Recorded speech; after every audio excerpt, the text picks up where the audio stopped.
Donald Trump joined one of the world's most popular podcasters, Joe Rogan, for a 3-hour conversation over the weekend. Trump's campaign was hoping to court the show's large young male audience. The two talked about everything from life on Mars to Trump's false claims on election fraud, where Joe Rogan seemed to push back. Let's watch.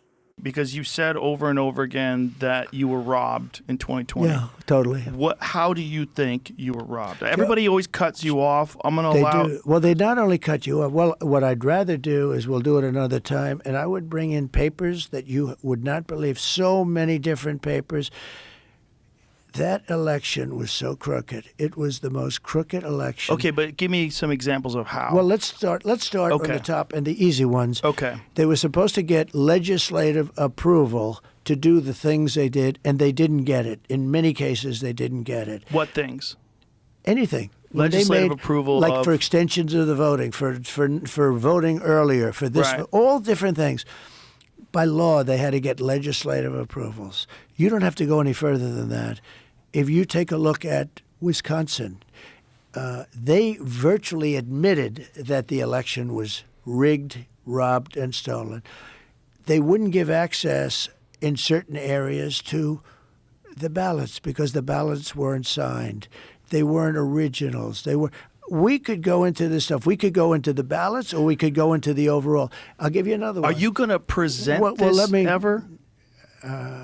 Like, do you think like? Let me just give you one more before.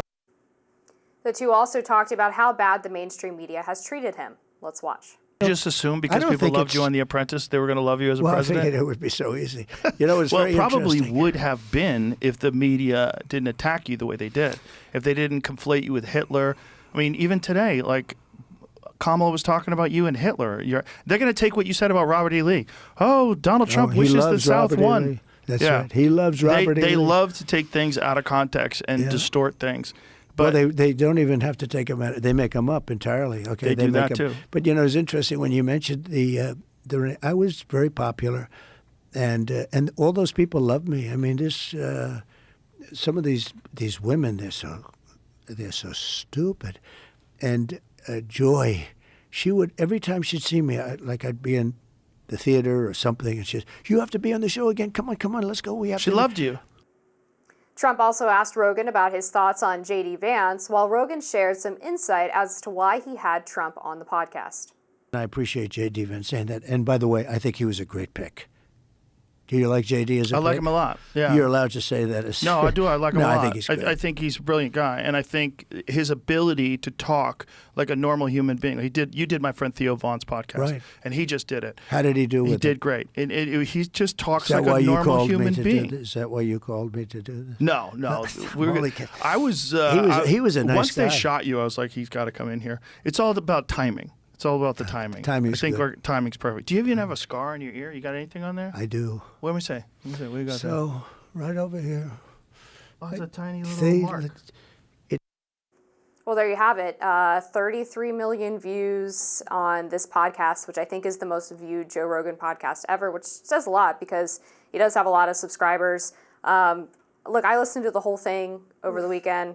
Lost your weekend, your whole weekend. 1.5 times speed, but look, I thought it was enjoyable. There were a lot of very personal moments, a lot of human moments. One of my favorites was when Trump was talking about this trip he did to Afghanistan on Air Force One in the dead of the night, and how they had all of the lights off on the plane, all the lights off on the runway, and how he decided to go up in the cockpit and stand next to the pilot because of how really harrowing and kind of bizarre it is to do a blind landing of this nature.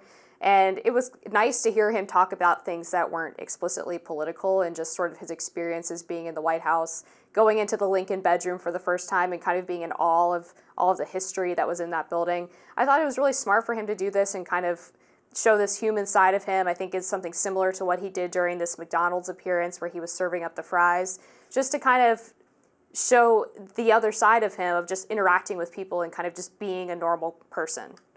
I mean, it was 3 hours, so I hope there was some normalcy that came out of him.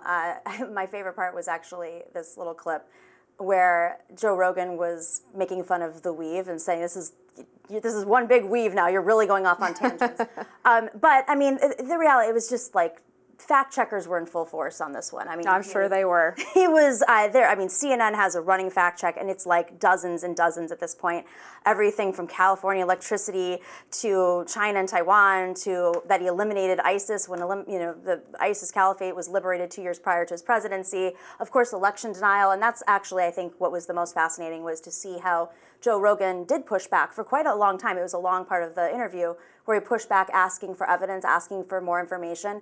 I mean, I wish Joe Rogan would have been a little bit more clear. Joe Rogan also said on his later podcast with his co-host that he regrets not asking Donald Trump as to why he was so resistant when it came to accepting COVID and the vaccine. And that would have been nice for him to say to his large platform, is to challenge him on his vaccine response, especially given how Donald Trump was handing out the vaccine to Vladimir Putin.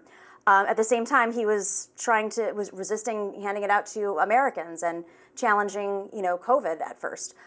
So, the polling, he was all over the place with his polling estimates, saying he was down by astronomical numbers in Wisconsin, and turns out he wasn't as low as he said. Of course, there's the outcome of the election. I think that's the big lie that went on forever. And it wasn't really, I mean, you'd think that after making these claims over and over again for years, that he would have a more solid response to a pretty, light interview.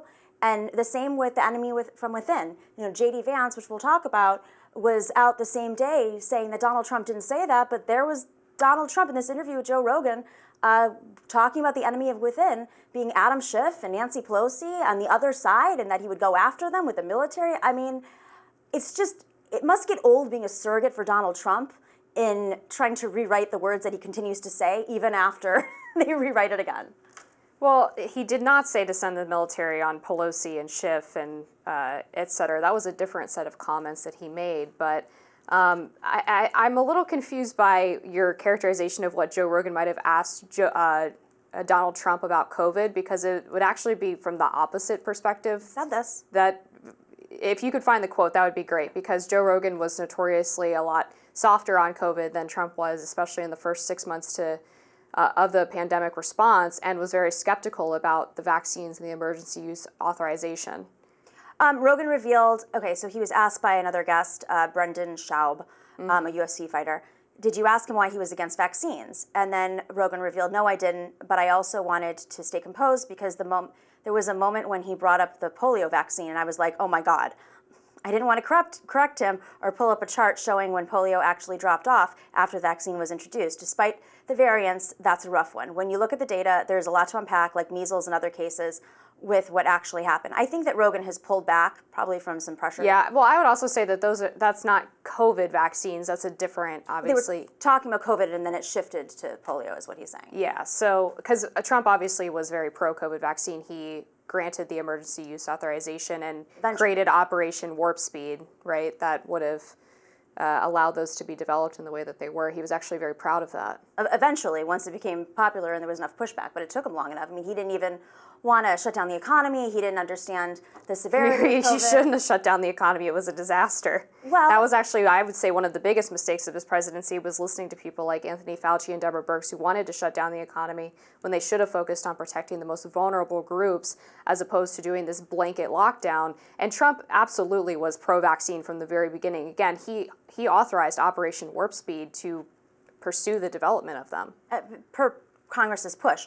But listen, the economy, if we didn't shut it down, it wasn't just about vulnerable members of our community in the beginning. Everybody who could get COVID could potentially end up in the hospital and potentially die. But the risk was incredibly low, and we didn't know that. And then later, when we got a vaccine, the problem is it lowered. But listen, if we hadn't shut it down, think of how many millions more people would have died. They wouldn't have.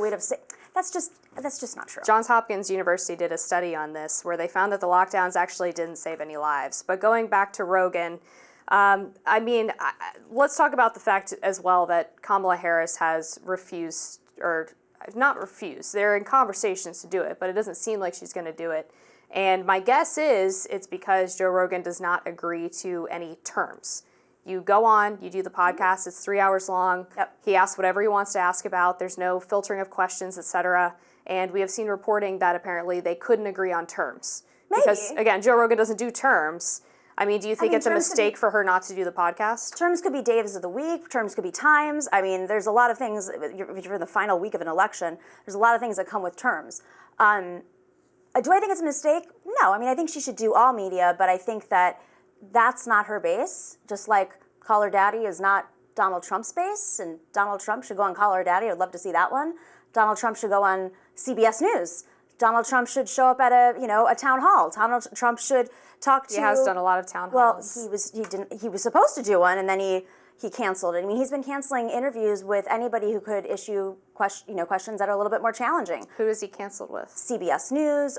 Did he cancel with, or did they not agree to the interview? It was last week. He canceled 3 interviews the morning of and cited being exhausted, and then his campaign That's cited not being exhausted, true. and then Nobody he said he wasn't. Nobody his campaign said, issued a statement. It was his press saying that he was exhausted. Exhaustion. If you could find that, I'd love Absolutely. to see it. We covered it last week. All right, we're going to have to leave it there. We have a lot more topics to talk about on Rising right after this.